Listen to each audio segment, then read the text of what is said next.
Hello students, welcome to my channel Chandra Academy. I am Chandrashekhar Singh और आज मैं आपको जीव विज्ञान में WBC के बारे में यानी श्वेत रक्त कोशिका के बारे में कुछ बताने जा रहा हूँ। श्वेत रक्त कोशिका हमारे रक्त की एक महत्वपूर्ण कोशिका है। ये कोशिका जो है ये भी केंद्रक के अंदर पाई जाती है। इसके अंदर हेमोग्लोबिन का बहुत ही अभाव होता है, इसलिए ये सफ़ेद रंग की होती है। हेमोग्लोबिन के चलते ब्लड लाल होता है। क्योंकि इसमें हेमोग्लोबिन बहुत ही कम होता है, इसलिए ये श्वेत होती है। इसलिए इसको जो है श्वेत रक्त कोशिका के नाम से जाना जाता है। इसकी कुल संख्या रक्त में 4,500 से 10,000 के बीच होती है। इसकी कुल संख्या रक्त में 4,500 से 10,000 के बीच होती है। और इसकी आयु जो होती है 13 से 20 दिनों के बीच होती है। अर्थात 13 से 20 दिन के बाद ये नष्ट हो जाती है और फिर से नई WBC की कोशिकाएं जन्म लेती हैं। ये शरीर के रक्षक होती हैं। हमारे शरीर का जो इम्यून सिस्टम है, रोग प्रतिरोधक प्रणाली है, इसको मजबूत करने में WBC का बहुत बड़ा योगदान होता है। WBC की जो संख्या है यदि शरीर में कम हो जाती है तो हमारी इम्यून सिस्टम, हमारा रोग प्रतिरोधक क्षमता बहुत ही कम हो जाता है, बीमारियों से लड़ने की शक्ति कम हो जाती है और हमारा शरीर अनेक बीमारियों का शिकार हो जाता है। तो ये बहुत ही ज़रूरी है। ये हमारे शरीर का एक रक्षक है। ये शरीर का ये बॉडीगार्ड के रूप में जाना जाता है, यानी हमारे शरीर के अंदर ये बीमारियों को आने से रोकता है। अब हम आते हैं प्रकार पर। अगर हम WBC के प्रकार की बात करें तो ये 2 प्रकार के होते हैं।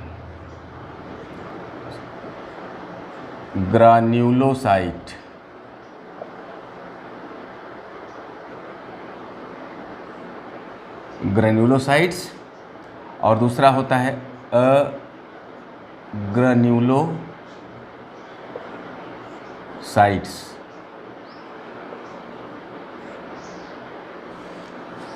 WBC के 2 प्रकार होते हैं, ग्रैन्युलोसाइट्स और अग्रैन्युलोसाइट्स। ये ग्रैन्युलोसाइट्स जो होते हैं ये 3 प्रकार के होते हैं। Neutrophil,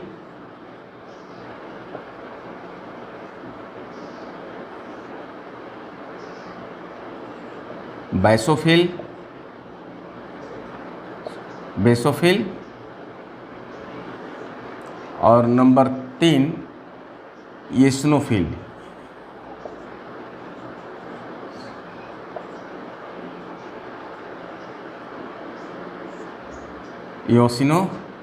eosinophil.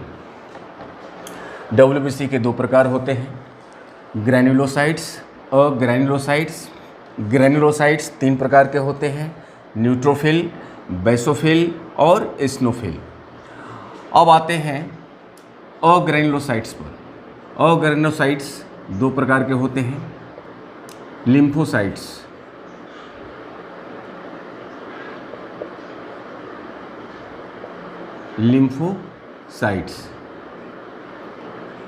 और ये होता है मोनोसाइट्स।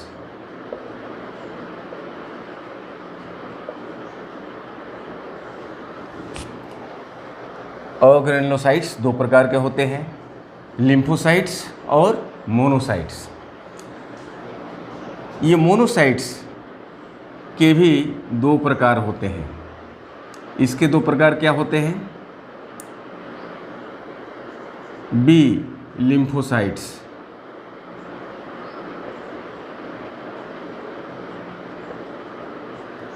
और इसका जो दूसरा प्रकार होता है टी लिम्फोसाइट्स।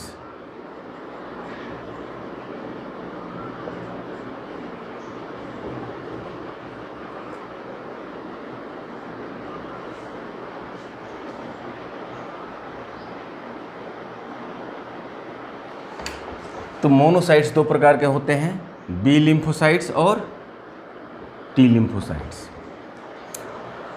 ये न्यूट्रोफिल, इसका काम क्या है कि हमारे शरीर के अंदर यदि कोई इन्फेक्शन हो जाता है, हमारे शरीर में यदि कोई बैक्टीरिया आक्रमण कर देता है, वायरस आक्रमण कर देता है, तो ये न्यूट्रोफिल हमारे ब्लड के थ्रू उस स्थान पर पहुंच जाता है जिस स्थान पर वो बैक्टीरिया ने आक्रमण किया है, जहां से प्रवेश किया है, वो स्थान पर पहुंच करके उससे ये लड़ता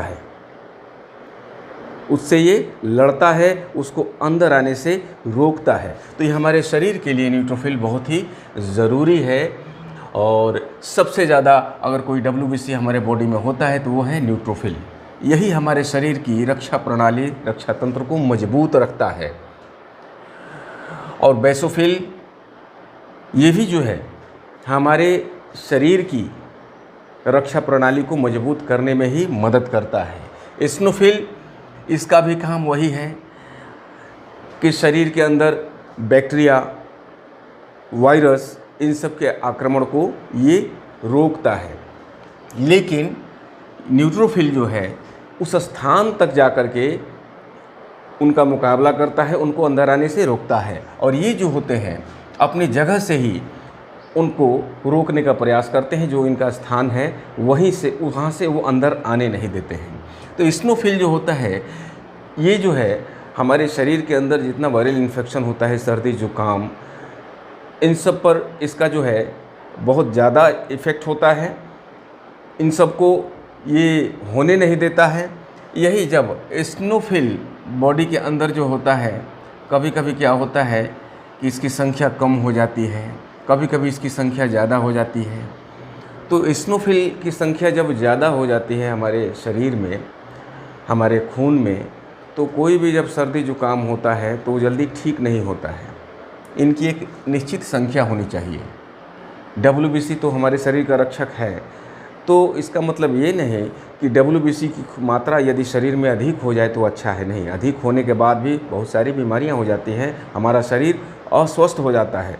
उसकी एक निश्चित जो मात्रा है वही रहनी चाहिए। तो एसिनोफिल भी रक्षा तंत्र को मजबूत करता है, लेकिन इसको जो है 2 से 8% के बीच में इसको रहना चाहिए। यदि ये बढ़ जाता है तो उसको बोलते हैं एसिनोफिलिया, जिसमें सर्दी और ज़ुकाम जो है जल्दी ठीक नहीं होते हैं। और ये बहुत ज़्यादा अगर दिन तक ये एसिनोफिल शरीर के अंदर बढ़ा हुआ रहे, इनकी संख्या अगर बढ़ती जाए तो एसिनोफिलिया की बीमारी होती है। और वही एसिनोफिलिया जो है बढ़ कर के आगे जाकर ट्यूबरक्लोसिस में कन्वर्ट कर जाता है।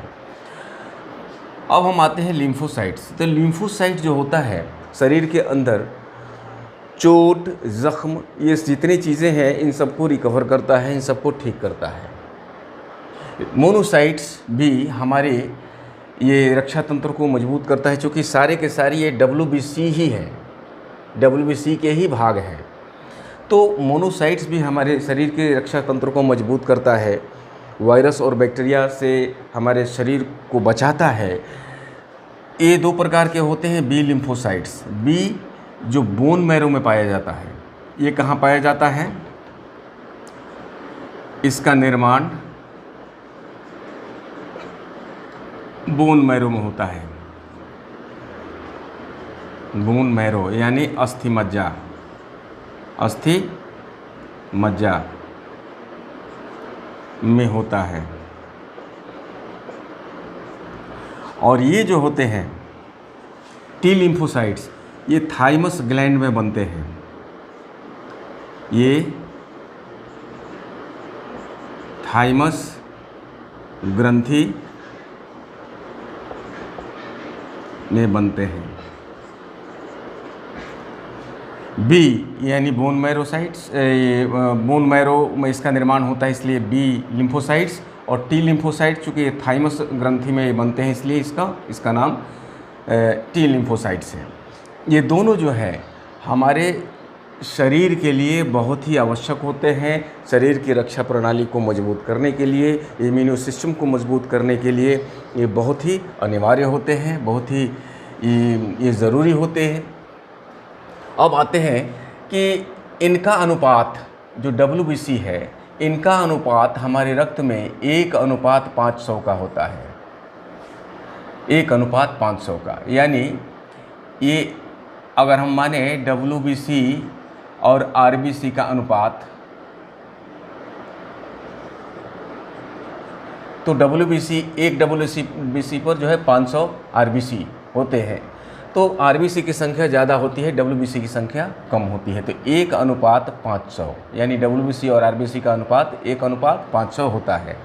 इसको हम गिनते कैसे हैं? इसको गिनने के लिए एक यंत्र होता है जिसको हीमोसाइटोमीटर कहते हैं। हीमोसाइटोमीटर,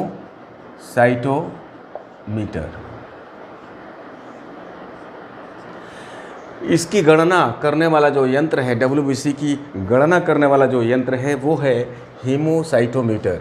हीमोसाइटोमीटर के द्वारा जो है हम इसकी गणना करते हैं। अब हम आते हैं अधिकता। जब इसकी अधिकता हो जाती है तो इसको क्या कहते हैं? ल्यूकोसाइथेमिया। ल्यूकोसाइथेमिया,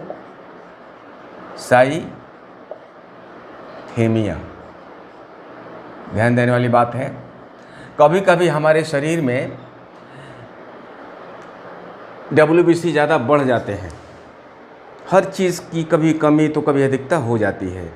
तो कमी भी खराब है, अधिकता भी खराब है। उसकी एक निश्चित मात्रा जो होनी चाहिए वही बनी रहनी चाहिए हमारे शरीर में। तो इसकी जब अधिकता हो जाती है तो इसको ल्यूकोसाइथेमिया कहते हैं। और इसकी अधिकता होने से भी हमारे शरीर के अंदर बहुत सारी बीमारियां हो सकती हैं, अधिकता और कमी से। जिसकी कमी होने के बाद इसको हम क्या बोलते हैं? अधिकता होने पर ल्यूकोसाइथेमिया बोलते हैं। और जब WBC की कमी हो जाती है तो इसको क्या कहा जाता है? इस अवस्था को ल्यूकोपीनिया। ल्यूकोपीनिया, ध्यान दें। जब शरीर में WBC की कमी हो जाती है तो उस अवस्था को ल्यूकोपीनिया बोलते हैं। जिस तरह हमारे शरीर में खून की कमी हो जाती है, RBC की कमी होती है तो हम बोलते हैं कि हमको एनीमिया हो गया है। तो ठीक उसी तरह जब किसी को ये WBC बॉडी में अधिक होगा तो डॉक्टर उसको कहेगा कि आपको ल्यूकोसाइथेमिया हो गया है, यानी बढ़ गया है। जब WBC की कमी हो जाएगी तो डॉक्टर क्या बोलेगा कि आपके शरीर में, आपके रक्त में WBC की कमी हो गई है, इसलिए आपको ल्यूकोपीनिया हो गया है। तो अधिकता को ल्यूकोसाइथेमिया कहा जाता है और इसकी जब कमी हो जाती है WBC की तो इसको ल्यूकोपीनिया कहा जाता है। तो कमी और अधिकता ये दोनों ही नुकसानदायक है। जब कमी हो जाती है तो इसके चलते जो है ब्लड कैंसर के होने की संभावना होती है, हेपेटाइटिस की बीमारी होने की संभावना हो जाती है, बढ़ जाती है। हेपेटाइटिस और ब्लड कैंसर ये WBC की कमी के कारण भी होता है और अधिकता के कारण भी होता है।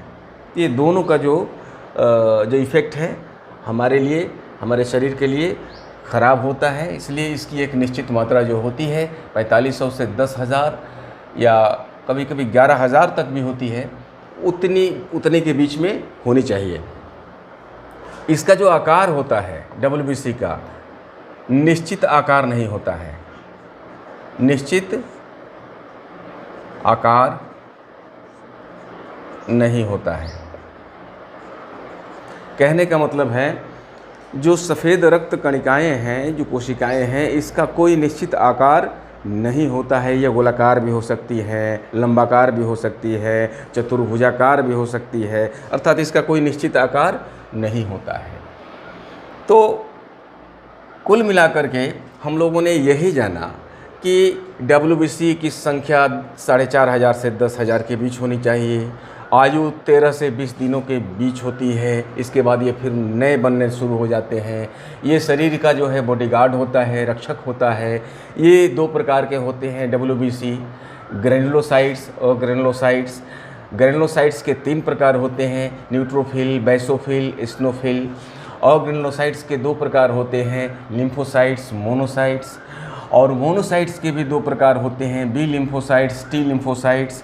बी लिम्फोसाइट्स का निर्माण बोन मैरो यानी अस्थि मज्जा में होता है और टी लिम्फोसाइट्स का जो निर्माण होता है ये थाइमस ग्रंथि में होता है।